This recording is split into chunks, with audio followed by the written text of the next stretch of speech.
नांदेड वाघाळा महानगरपालिकेची रणधुमाळी मोठ्या प्रमाणात चालू आहे। आपण प्रभाग 3 मध्ये आवर्जून उपस्थित आहोत। इथं प्रभाग 3च्या उमेदवाराचे प्रतिनिधी उपस्थित आहेत, तर आपण त्यांना काही समस्या वार्डातील विचारूया। तर आपल्या वार्डामध्ये काय काय समस्या आहेत? आमच्या वार्डामध्ये शाळा नाहीत आणि आमच्या वार्डामध्ये नाल्या नाहीत, विकास कोणताच नाही।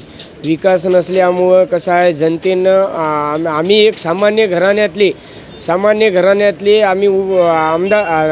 सामान्य घराण्यामधले नगरसेवक तिन्ही मशालकून उभं टाकलेले आहे। तरी आमच्या सामान्य घराण्यातल्या नगरसेवकांना उभं टाकल्यानं त्यांना जनता आमची ही विश्वास दाखविल की बा सामान्य घराण्यामधले माणसं असल्यामुळे जनता काय करायचं ते ठरवून टाकेल 15 तारखेला।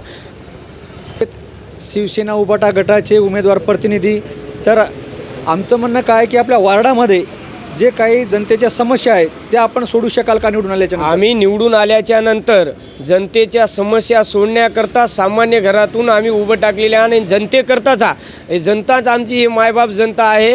आम्ही सामान्य घरामधून असल्यामुळे आम्ही जनतेचं 100% काम करू।